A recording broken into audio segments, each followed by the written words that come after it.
Well, good everybody, or good afternoon, everybody. This is Jeff Morton with Let's Talk About It. I'd like to thank you for joining us. Remember, guys, I am on Spotify. I'm going to be on a couple more audio. Uh, um, what do you call it? You'll be able to listen to the show in several other places here real soon. But we currently broadcast live on Facebook, on YouTube, and I'm hoping Rumble. I'm having some issues getting our stream set up with Rumble now that I have a uh, uh, premium pay that I pay for them.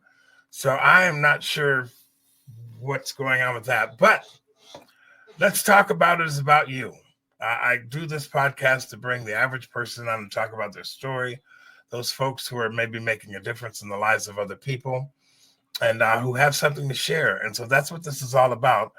Today, we're going to be talking about Christine. We're going to be talking to Christine Hall. But before we talk about that, next week's show, to me, is extremely important.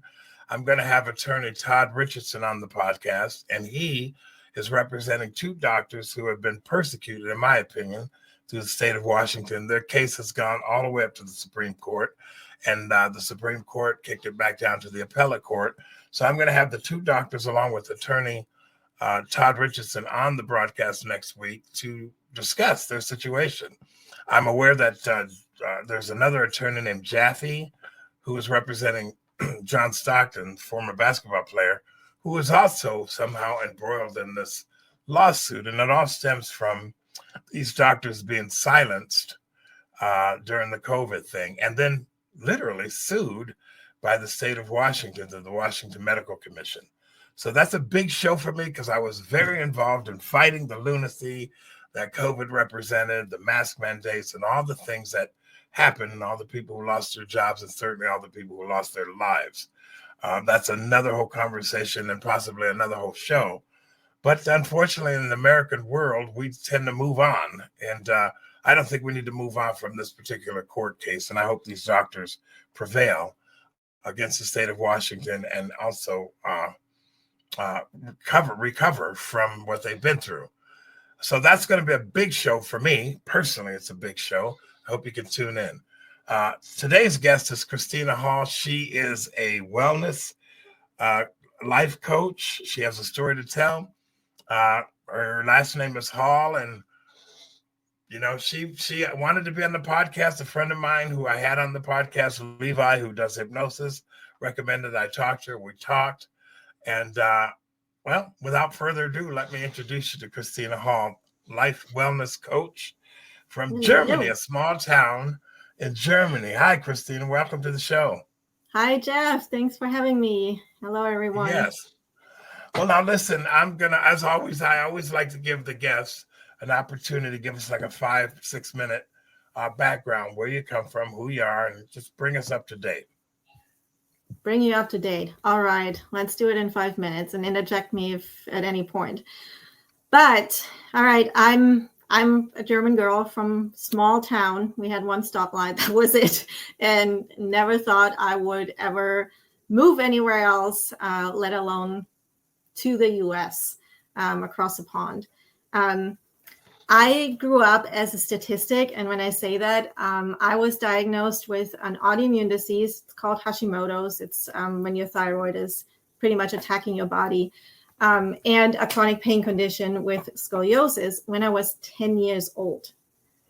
Now, from that point on, I was put in a box because I was struggling with this disease, because doctors told me from the start that there is no cure to that. You just have to manage. You hopefully can manage. And that was it. Like, you will be on lifelong medication and never recover from it. The other thing that they told me pretty early on when I was a teenager is that I probably won't be able to have kids. I can already get used to that idea that I may be able to adopt kids or do anything else, but not have them naturally, because it's very unlikely with how the disease was for me personally. So I struggled with that, and I didn't really know. I mean, as a teenager, you didn't know if you want to have kids or not, but just having the option taken away is pretty harsh. And all of that came down to I became like a shell of a person because I lived with those daily symptoms, with the daily pain. And I wasn't me anymore. Like when I was younger, I was very playful. I was the entertainment. I was the star of every show, so to speak. Like I loved to make other people laugh. And there were always strangers like commenting on to my parents about me. And that was gone. Like from that point on, I was labeled as the introvert, the shy one. I would not speak. Like it was so bad that I didn't want to speak. Like every time somebody spoke to me, I crumbled up into like a little ball, and I would cry instead of speaking. And then when I spoke, they were like, "Oh, I speak up, I can't hear you." And then that would like shut my confidence down even more. And it was pretty bad. But that was like my life for, I would say, the better part of 20 years. And I tried all the things. Like my parents got me from one doctor to the next to a specialist, and we did this cure and this holistic treatment and whatever else. I had handful of pills. I had shakes and drinks that I had to drink that I didn't like, and nothing really worked. Some things worked for a while, but nothing really stuck. And it wasn't until 2013, 14 when I researched a few things. And it's pretty interesting that in your intro, you talked about COVID and that whole era. You have to just do your own research. You have to look deeper, because just because somebody says something doesn't mean that it's true for you. And so that was my struggle, like growing up. I had no confidence, and all the people that were supposed to be your mentors at that time, during that time growing up, like your teachers, your coaches in the sports arena and all of those things, like everybody told me that I should just stick around. I should not go for any big goals because I'm just too shy. I'm too introverted. I'm not good enough for certain things. And that stuck with me for a long, long time. And it wasn't until I met my husband in 2004, 21 years ago, it's crazy, that, a whole other world opened up. And if it wasn't for blindly falling in love and having those rose-colored glasses on, I don't think I would have left my hometown. I wouldn't be where I am today. I wouldn't have taken in, the different opportunities, and wouldn't have experienced a lot of things. Because actually, funny fact, my English teacher back in high school told me, do not take a job where you have to speak English, let alone go anywhere where you have to speak English, a different country, because people won't be able to understand you. Just don't do it. And so I'm going to ask a couple of questions yeah. here. So when did you, I guess the turning point was when you were diagnosed, and then people started treating you differently. What broke down your enthusiastic young girl personality?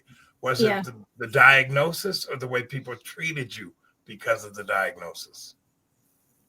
Both. I didn't understand the diagnosis first when I heard it, because at 10 years old, like it doesn't mean a lot, right? But it was more of how people treated me. It was with how my family treated me, and then me constantly getting sick. Like, you have to imagine, I was at the doctor's pretty much every 2 weeks. And it got to a point where they gave me antibiotics, and the antibiotics wouldn't work anymore. And the doctors pretty much said to my mom, "You're on your own. Like, hopefully she recovers." But like, there was they didn't even have any medication anymore to treat me that would work. So you went through your formative years, high school, became a teenager, and a young adult with this stigma. You call it being put in a box. Yes. So then 21 years married. So you met your husband, I'm assuming, shortly around 18, 19, 20 years Yeah. old. I can't imagine you much older than that. Tell us how that happened. That happened. That there are no coincidences in life, right? When you everything is meant to be for you, well, that is meant to be for you will find you, and that is how I felt with that. That story is crazy because for two reasons. One, I just went out. We met. My husband and I met in a club that I've never been to. I wasn't a club person really at that time, and I just had met new friends that I was hanging out with like 2-3 months before that, and they invited me to go with them one night. It also, mind you, it was a cold, snowy day in Germany. There was ice on the road, and I was like, I don't know if I should go with them. Don't really know them that well yet. And anyways, for some reason, whatever, I went with them. And my husband, also, he just got back the day before from Iraq, from a tour to Iraq, and he was not supposed to. He didn't want to go out, but he was the designated driver for his friends, and also ended up at that club. And it was like, I don't know, I'm aging myself with this, but remember those teenage movies back in the 90s, and back in the 90s, late 90s, when they always had the prom or whatever, and then it was at the end, it was the light was at the couple in the middle dancing. That's what it felt like when my husband walked in the club. He had this light on him, and I was like, I have to meet this guy. I don't know how and who that is, but he walked in and that was it. And it turns out that he actually was friends with the group of friends that I came to the club with. And that's how we started to hang out and, get to know each other a little bit more. I think I hear your youngest in the background. Yeah, I'm sorry. She just woke up from the nap. She's taken care of. Okay, so kind of a love at first sight thing happened all those years ago. For me, yes. For you, he would tell you. He would tell you he didn't dare to talk to me because he thought I was 12 years old. What? Yeah, because I always looked younger than I am, and in Germany it was at that point younger kids went to clubs all the time, like it wasn't a big deal. So he thought like he's not gonna get in touch with like an underage person. He's an American soldier, I'm assuming, or Marine. Yes, I don't know what branch he was in. Yeah. And so you meet him in the club, and then how does this shy, demure, in a box, quiet person, and what happened? What happened? You started dating each other? I'm curious to know how this progressed. It took a while because where I lived, like in that small town I lived like right in the center of town, and like there walking distance there was a bar, and I knew that he was hanging out there because my new friends were hanging out there, and I was like, I'm gonna hang out there. And just by being present, right, I didn't talk much, and it still took. So we met at the end of January, and then it took like another 3-4 weeks before he actually asked me out, and we started hanging out. And then we officially started dating like in end of February, and he like 2 weeks into the relationship, because don't think that I was talking a lot. Like I didn't have any confidence, nothing like that. But love, I guess, makes you a little bit more outgoing. I don't know. But he said even like into a few weeks into the us dating, he's like, well, if you do not talk to me or start talking to me more, I'm going to have to end this, because I'm not going to just sit there and, stare at each other. And the thing at the time, too, was that, yes, in Germany, we learn English, and he only speaks English.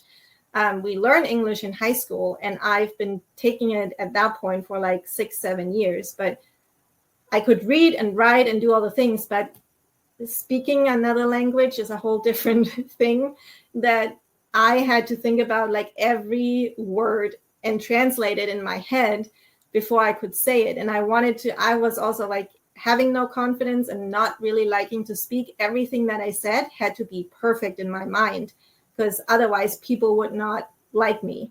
That was a big deal for me, that I only would speak up if I knew or said something if I knew that it was something worthwhile to say, that, had a meaning or was right or could make a difference for someone. But I wouldn't talk a lot in general.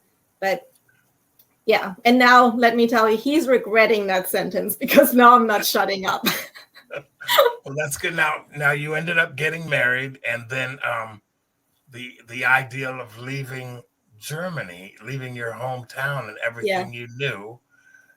The reason why this is kind of interesting to me, because my mother-in-law, who's gone now, she during the days of the Nazi era, she met a GI, and she left Germany, and she didn't go back for 44 years. So your story is kind of resonating with something that is, near and dear to me.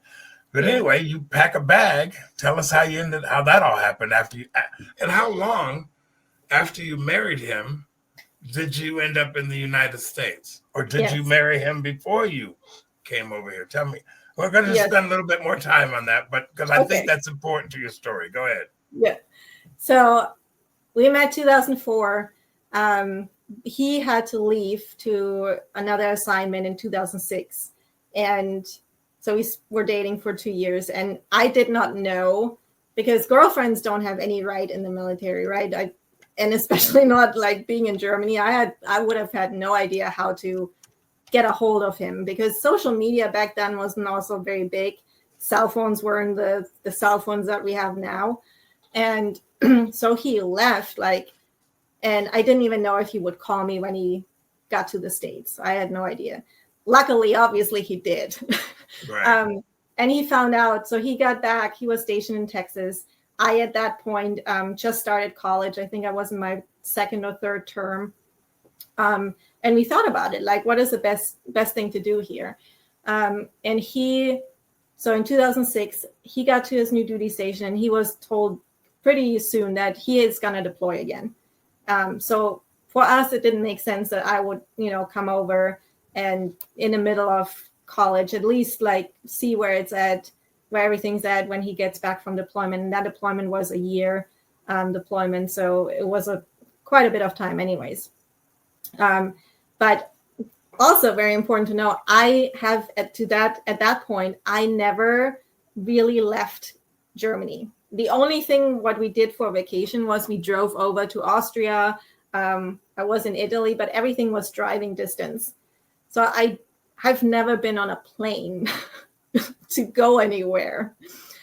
And when he got stationed in there, he was like, before I leave on deployment, let's come visit, since I had my not vacation but break from my studies, and I booked a plane ticket for 3 weeks to visit him. And we visited. We actually went to Oregon. His family's in Oregon, and really? we were there. Go ahead. No, I just said, oh really? I lived in Oregon, Portland for 30 years. Go ahead. Oh wow, cool. So we went there.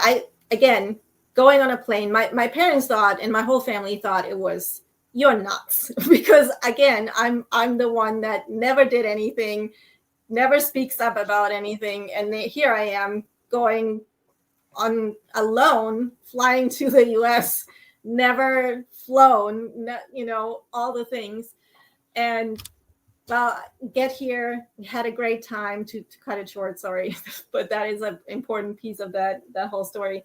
And he actually, on that vacation, we were talking about, okay, long-term planning, if this really works out, if we make that long distance thing work for now, where is it ending up in marriage, and what does that look like, right? And we were actually, because I knew from movies, that your guys's American engagement rings are really nice. We don't have that in Germany. And really? So I'm like, go ahead. Let's I go didn't know shopping. that. Yeah. What do you guys put on?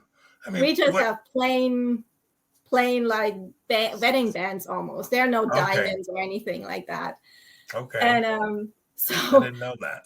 yeah. So the whole experience for me was like, yeah, let's go to a jewelry store, and look at it, because that's exciting. What girl wouldn't love that, right? So we went there and we looked at it, and the prices shocked me. Again, Germany is very, like, I guess, frugal in that department, but we went there, and I looked at all the things, and I was like, wow, that's amazing, and they showed us all the different rings, and I got to try some on, and that was really exciting and really cool. And then, but my husband always, like, he's very good about jewelry and any type of gifts, and he asked them, like, I want something different, because back then it had the one was like the engagement ring with like this big stone, and then you had the wedding band that had the two other stones, and it would fit together. Right. And he's like, I want to see something different. Like, what else do you have? What is there another style you have? And they go back and bring out that ring from the back. It wasn't even laid out anywhere.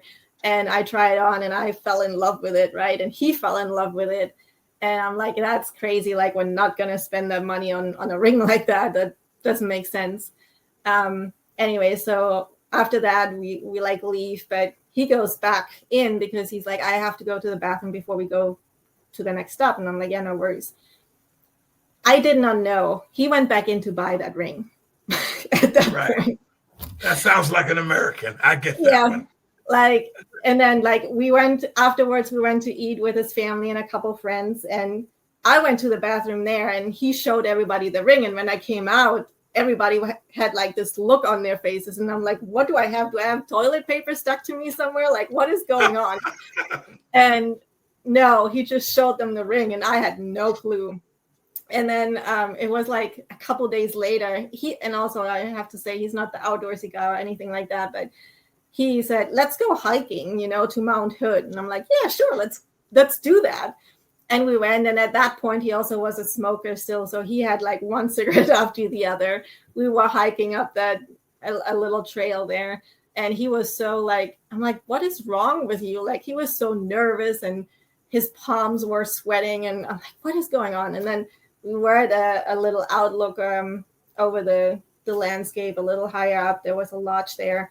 And he proposed right then and there. Of course, there's no videotaping. There are no pictures, no nothing, because I had no clue, right? But so we got engaged. All that to cut it short. We got engaged there in 2006. And after that, he deployed, and I went back to Germany.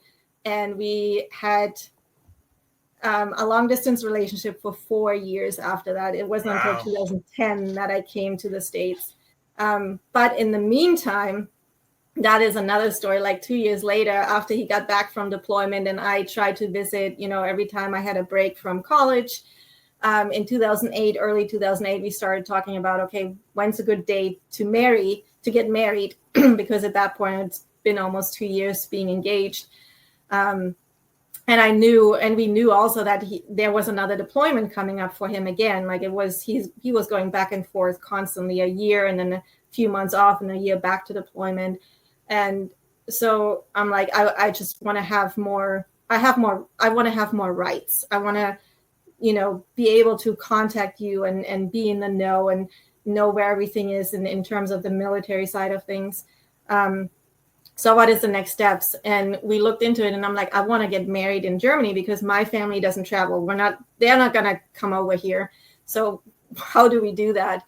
And we looked into it, and there was a lot of things that Germans need for, somebody from another country to get married in there, like all the documentation and all the translation and all the things. And it was just a lot. And so we were looking at what else can we do. So in March of 2008, I came to visit him in Texas. And on a Tuesday, the first week I was there, I think, he said, like, hey, I have a half day on Thursday. Do you want to get married on, go down to the court and get married? And I'm like, sure. Like, I didn't know what that meant. Like, it kind of felt like to me, like, yeah, let's go to a chapel in Las Vegas and like do this thing, whatever. You did watch a lot of movies. Yes. Okay, stereotypes that you have in your head. Yes. So you guys end up getting married. We You got didn't get married married there. in Germany. Did you? We did still have a Two? church wedding in Germany, yes, for my Okay, good. family, because they didn't understand when I got off the plane back to Germany and I said, yeah, I'm married now. They're like, no, you're not. We weren't there. It didn't happen. They didn't Okay. want to, realize it. But it was legal and all the things. So, how many siblings do you have, brothers and sisters? I have one sister and she's 9 years older than me. 9 years older than you. Yeah. Okay, so I want to kind of bring this back to the heart of what we're going to be talking about Yes. today. Yes. Anyway, you mentioned in the beginning, in the first 5 minutes, that you were told you couldn't have any kids. Yes. But I heard a baby in the background, or a young child. You obviously had. How many kids do you have? I have two kids. And their ages are? Almost 10-year-old and a 3-year-old. And this is from a woman who was told she couldn't have kids. Yes. And you're 21 years married to this amazing man, apparently. Do you mind if I ask you what is his name? His name is Ryan. Ryan. Okay. So now Ryan and you live here in the Puyallup area? Yes, in Puyallup. Is he still in the military? He retired after 23 years in 2020. I really salute his service. I'm ex-Navy. So, okay. So now you sent me this picture, and I'm going to put this picture up on the screen, okay? Yes. Who is that person? It's hard to say, but that's me. And I like looking at that is just insane to me because I was in my 20s. That was a picture, like a selfie I thought I took, and looked good in it. And like looking at it, I don't even know who that person is looking at that anymore. But to me, I can see it. Like I can see the struggle. Were you married in this picture, or this before you got married? I think it was right before. It was right around that area. So I guess before you continue, some guy walks into a bar and he sees that person and spends the next 21 years of his life with her and fathers two children. This is it's kind of a really romantic story that you're telling me here. But you didn't like that person. No. Because it wasn't me. Okay. Well. Oh, hang on. Yeah. I took the wrong one out. I'm going to get rid of the person that wasn't you. Yeah. Now tell me, Christina, what happened? A lot of things happened. And I think, and that's why I loved like what you're going to talk about next week, actually. Like I'm going to tune in because that's a very dear topic for me too. And I'm passionate about that. And that's what I want everyone to encourage on here that's listening. Because I told you, I struggled for 20 years. I listened to all the doctors. I did all of the things. And that is what I got out of it, right? You can see it in my face that I wasn't happy deep down. I wasn't feeling good. And I was just going by. And I feel like that's a lot of people these days. It's like you're a shell of a person because you cannot be you anymore.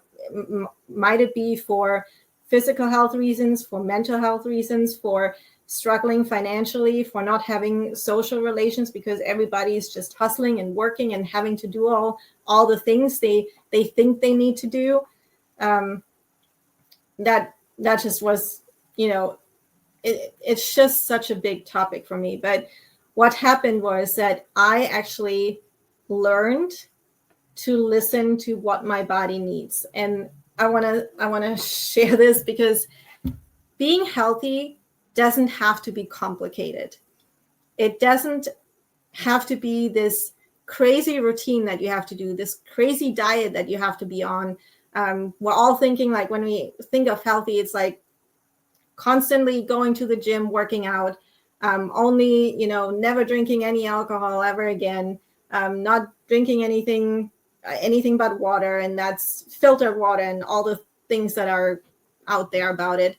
Never eating anything that we really enjoy ever again, but just being literally thriving off of salads or something and green juices or whatever else. But it doesn't have to be like that if you know your body and if you balance it in a good way. And what I've learned, what nobody ever told me, is your body needs 3 things that you need to do, or that it does naturally every single day.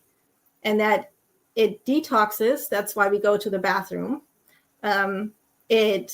We need to fuel it, because our bodies need fuel to have the energy so that we can do all the things. And not even like crazy things like run a marathon, but even like just thinking, just sleeping, moving around, doing your daily tasks. Your body needs to be fueled. Otherwise, you're going to feel that afternoon crash and brain fog, and you don't remember why you're going into a room and what you needed there. And then the third thing is you need to protect your body because of all of the stuff that is thrown at us. And that is like, toxin is a big buzzword. I almost don't want to use it, but have to.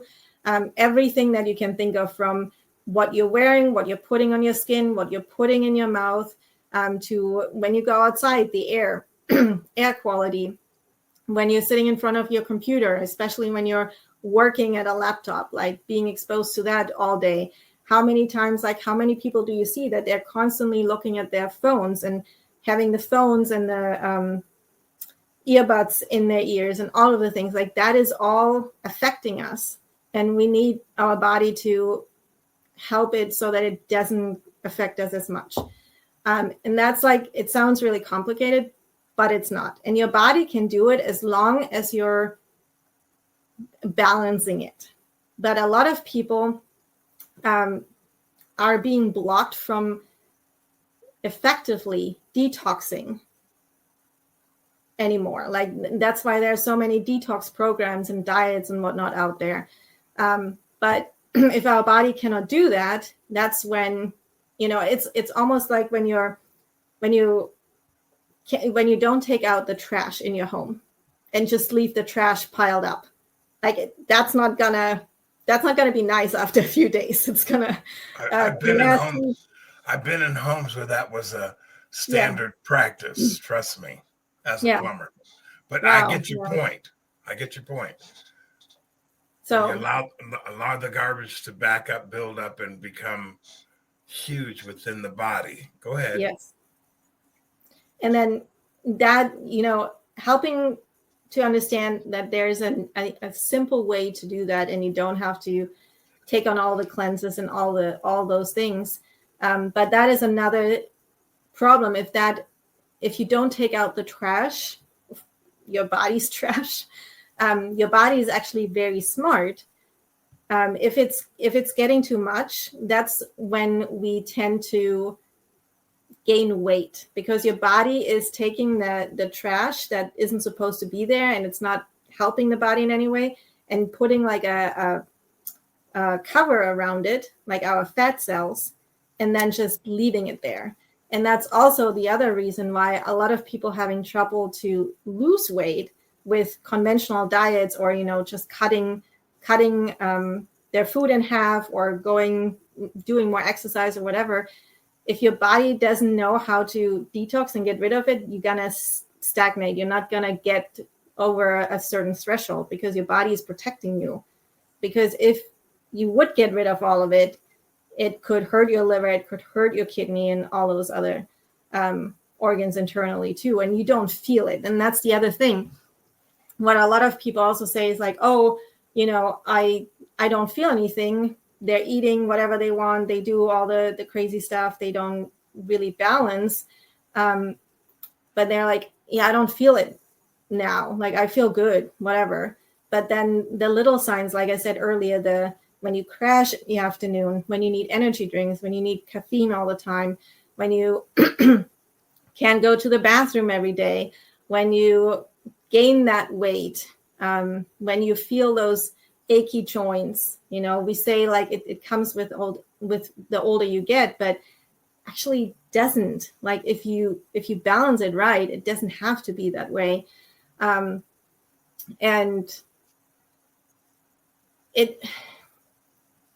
sorry, I just lost my train of thought, like where I was going with that. We're talking about getting rid of the stuff in our bodies. Yes. Yes. And so let me just jump in here then. Okay, so you started, I mean, you were told you couldn't have children. You Yeah. had this you had the what is it, Hashimoto's Hashimoto's. disease. You Yeah. had all these different things, and they kind of guided your childhood and caused you to really have a low self-esteem. But then you come over here, you get married to this guy. By the way, what did you go to school for? Was this your subject in school, or I got a feeling you're going to tell me no? No, no, no, Okay, not at okay, all. okay. I So go ahead.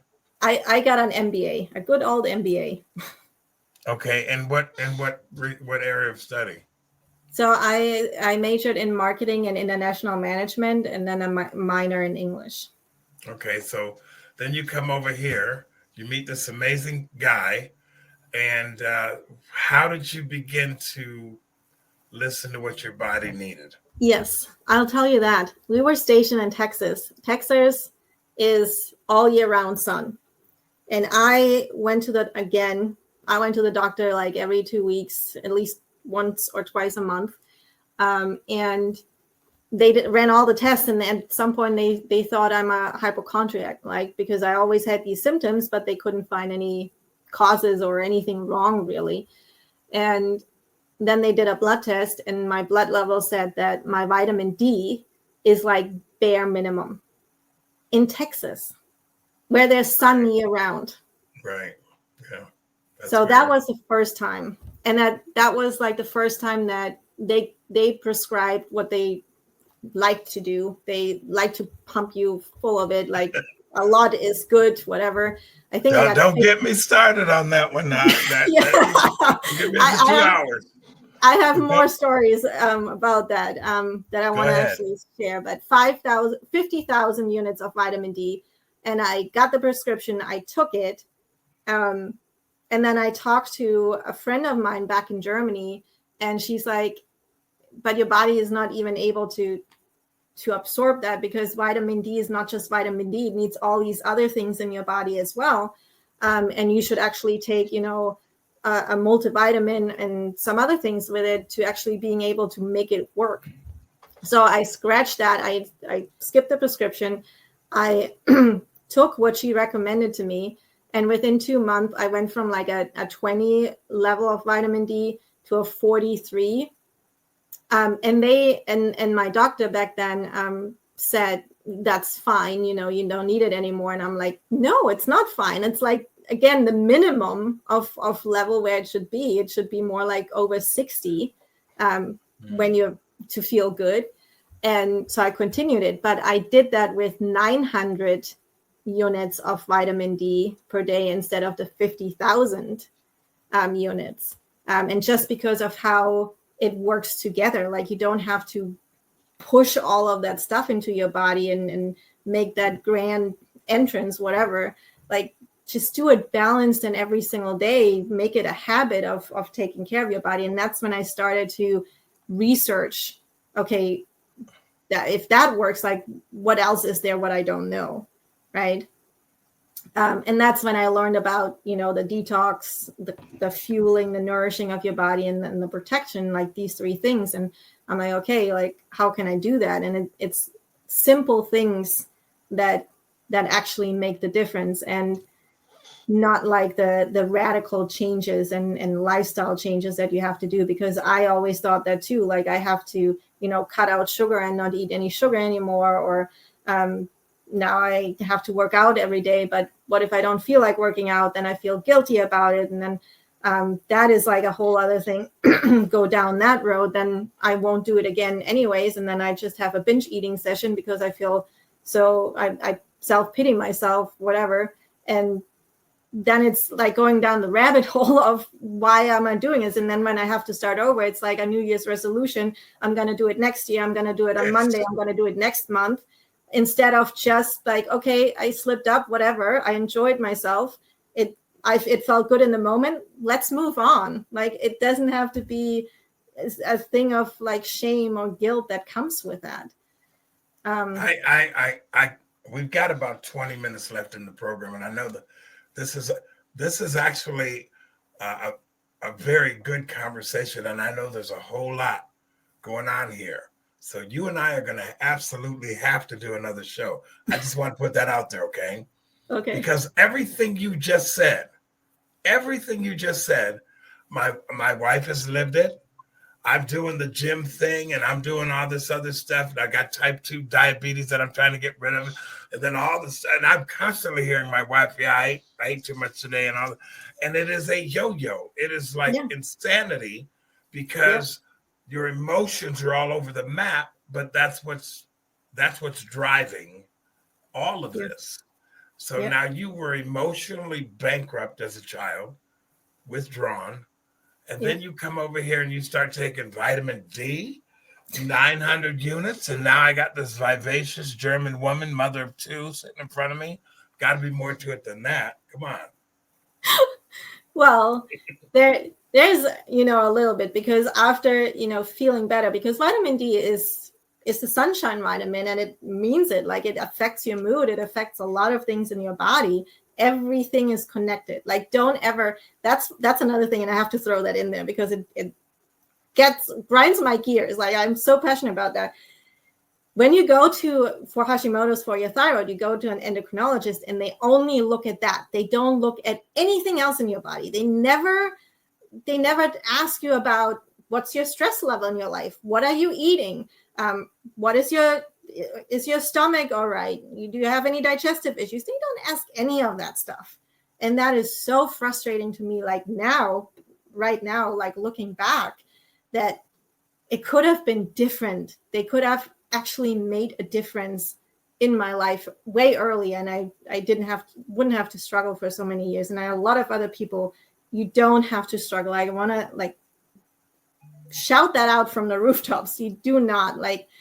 There's always another way. There's always something else. You just have to look at your body as a whole, not just a single organ, because even that is connected in your body with all the other things.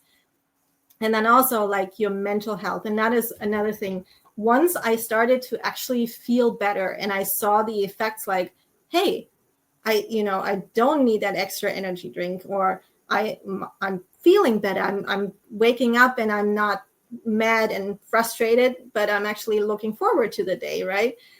Then I looked at, okay, I got exposed to personal development, and I cannot tell you the exact timing anymore, but I know my dad actually encouraged me back then to read the book The Secret, and that started me down the rabbit hole of personal development. And I've read hundreds and hundreds of books since then, loving all of the nonfiction, all of that.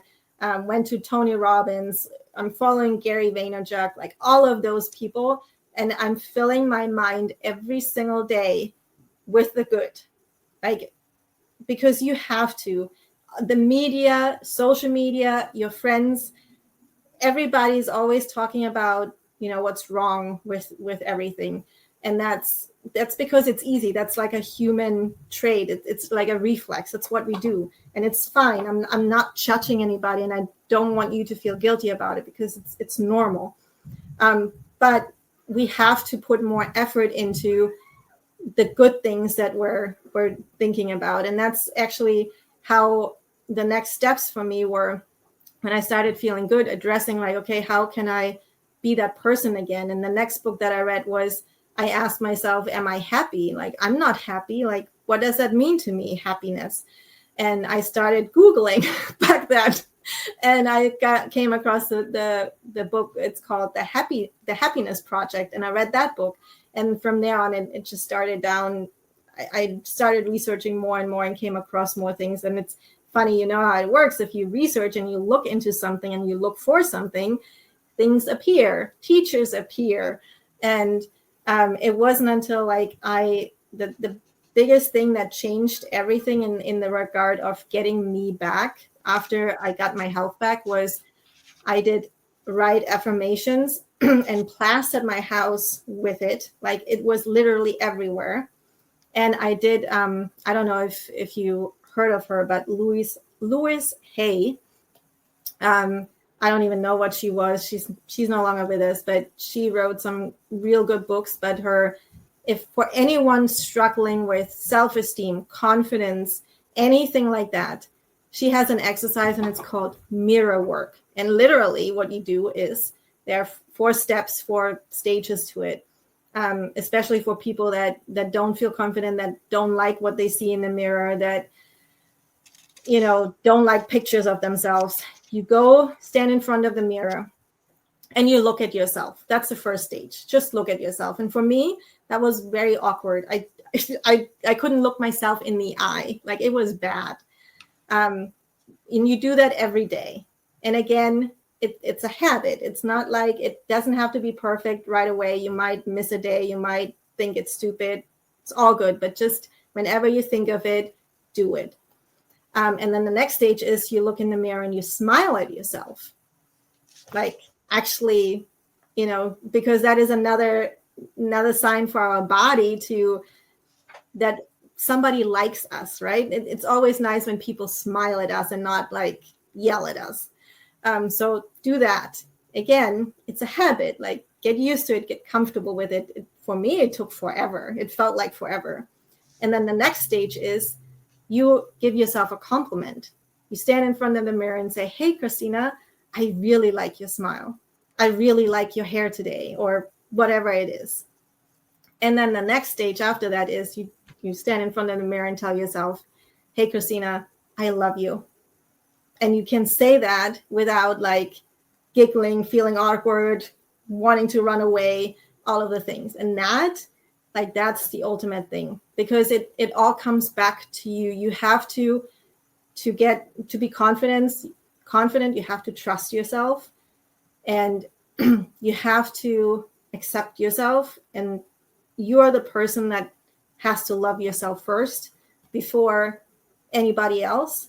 And then all of the things that come at you, you have a different filter for them. And you're not like prone to just accept what anybody else sees, because what anybody else is saying, they only see you for that moment in time, right? And not for who you are as like the person and everything that comes with you. So you can have a bad moment and somebody can say that to you and get that picture, and then it's stuck in your head. And it's like, no, it's not you. So that whole exercise helped me a lot. Anyways. Before I forget, we've got 12 minutes left in the program. There's something that I want to show you. And Okay. we're going to have to get together to do that, okay? All right. I've got Levi, who introduced me to you. He's in the chat room right now, and he knows what I'm talking about. So ask Levi what I'm talking about when you talk to him next, because the affirmation thing that you're talking about, there's actually part of that in this thing that I'm going to show you when we can get together, okay? All right. I'm always telling particularly young boys who are being told they're bad and terrible and white privilege and Black Lives Matter and all this crazy stuff that just tears particularly men down. I always tell them, you know, when you look in the mirror, see your best friend. And learn to see that person, because that person is who you really are. And if the two of you agree, then you have a lot to offer people. And so I'm always trying to encourage people to do that. And sometimes I have to do it for myself, and particularly when I make mistakes, and we all make mistakes. You know, I've learned now at 65 years of age, the mistakes I make almost always involve other people. And so, you know, you can't throw yourself off a bridge when that stuff happens. However, you can look in the mirror and say, yep, okay, and move on. And it sounds like, before we go out of the broadcast, tell me about Joy Fuel Life. What is that? Joy Fuel Life. It's a life fueled by joy, because it's not just happiness. I feel like, what's happiness? Usually people say, oh, this thing makes me happy, this car makes me happy, this vacation is going to make me happy. It's not. You have to start with yourself. You have to be happy right here, right now, with who you are and what you have. And that all starts like with gratitude. Like, if you want another exercise, do gratitude exercise every single day. It will be a game changer. I promise you that.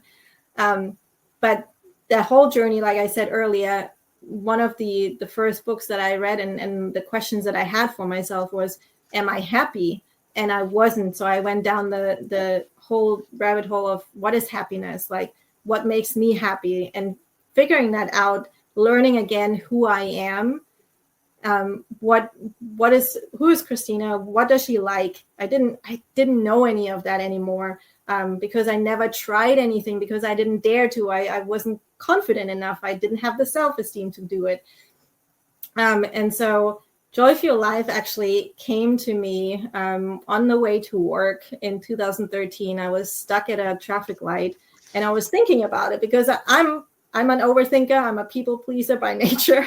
And I always think about all the things. If you want to go deep down into philosophical conversations and all the things, I'm your person, because I can go deep.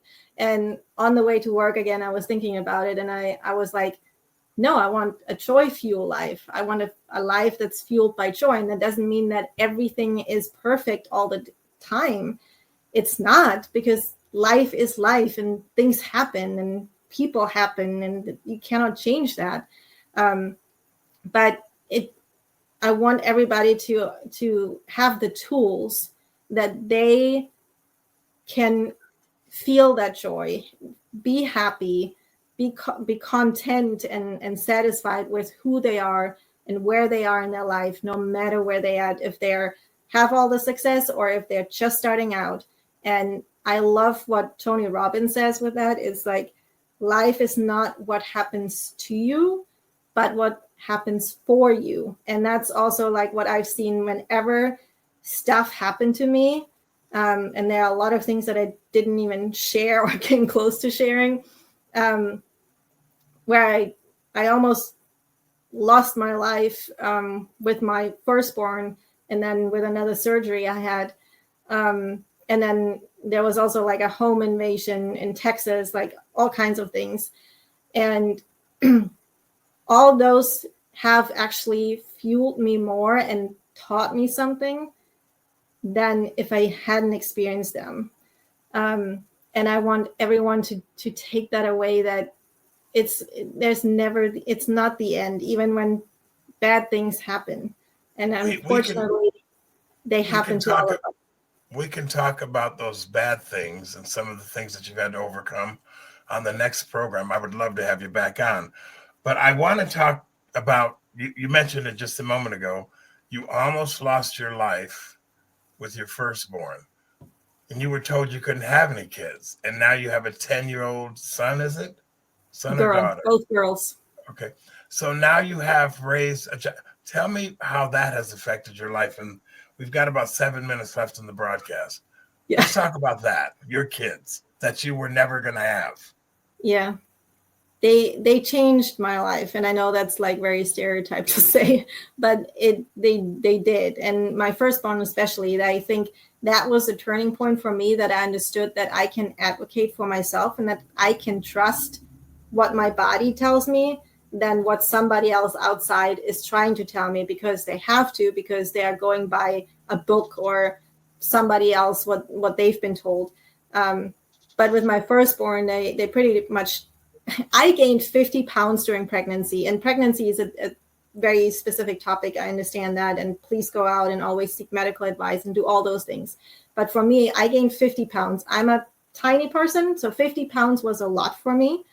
And at one of the last checkups that I had, my blood pressure was higher.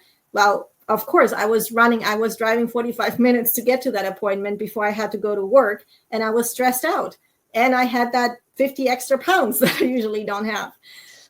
So yes, it was higher. And they bullied me into all those things. I have to have her now. I have to be induced, probably a C-section.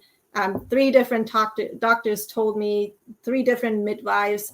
They got us separated. My husband, luckily my husband was with me, my husband and me, and told him that he's killing his wife and his daughter. And they told me I'm killing myself and my daughter, and all the things.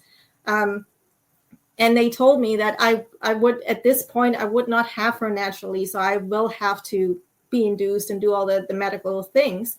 And I stood my ground. I said, no, we're going to wait another day.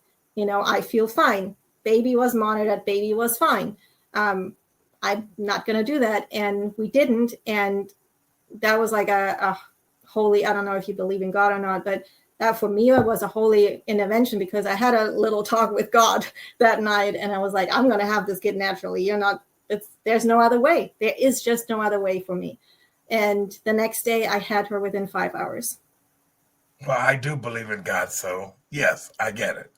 Okay, so And then, go ahead. We got 4 yeah, minutes left. Yeah, just to finish that, they then, because they told me that when you get induced, you get something what's called Pitocin, what should usually get your labor started. And I didn't need it, obviously, because I did it without it.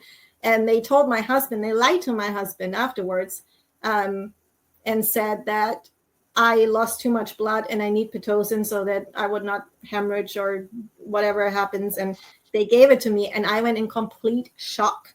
Like my blood pressure was like around 50. I was cold. I had like 4 blankets on me. I was shaking. I couldn't see anymore. I couldn't hear anymore. Nothing. And it took hours before I came back. And to this day, like I even had afterwards I had the report, the medical report. And in that medical report, it said it was a normal birth, nothing out of the ordinary. Nothing was mentioned about that. So there was no urgency that I needed that Pitocin, but they just wanted to give it to me because that's for whatever reason. But it's I know what the reason was, because then they could charge you for it. Yeah. Exactly. We're gonna have that show the next time you come on, because I know there's a whole lot of stuff that you have to say. It blows my mind to this day that the whole world said you have to take this shot or you're going to die from COVID, and the whole world believed it. So that's a conversation we can have at another time. I wasn't really sure about where we were going to go with this conversation today, and I got to tell you, it's been infectious listening to you. I mean, Thank you. My God, how do people, they just go and they type in joy, fuel, life anywhere on social media and you're going to pop up? Facebook, Instagram, TikTok, find me there. I'll pop up. Listen, I don't want to go too long before we do a part 2 on this. Okay. So I've got a scheduled guest next week, which is going to be a big show for me. Yeah. Very big show. But can you come on and follow up the following week after that? Yeah. I have a person that I haven't been able to reach out to, and I'm not going to try anymore because I'd love to do a part 2 with you 2 weeks from today. Can we do that? I would love that. I would be honored to do that. There's a lot more to you that we're just kind of scratching the surface with you. I'm just thrilled to have you on. Levi, I know you're listening.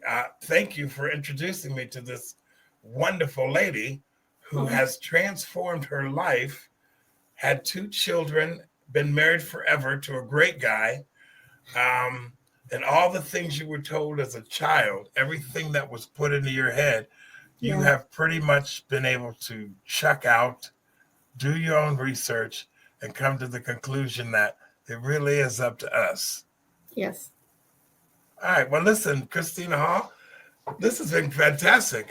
2 weeks from today, Carol, we're going to have her on 2 weeks from today. So go ahead and do all the stuff that you do, my friend. And I'm going to give you the last word. We just got about a minute left. What would you like to leave the audience with? I think you said it perfectly. Like, listen to yourself, listen to your body. It's in your hands. You have everything is in your control, even if when you think it's not. And believe me, anything can happen. You just have to believe and trust yourself. And if you need help with that, follow me on social media, because I do a lot around those topics. And I'm also happy to talk to you and reach out to me at any point. We can just have a conversation. But that is what I'm passionate about. And that's what I want to help you to achieve as well, because it's so possible for you as well. Well, my friends, this is what Let's Talk About It is all about. It's about bringing the average person on to talk about their experiences, especially those that are helping other people, and especially those who have a story to tell, which my guest, Christina Hall, just did with flying colors. We're going to pick up part 2 in a couple of weeks. On that note, this is Jeff Morton. Thank you for tuning in to Let's Talk About It. Have a good afternoon. Bye-bye. Bye.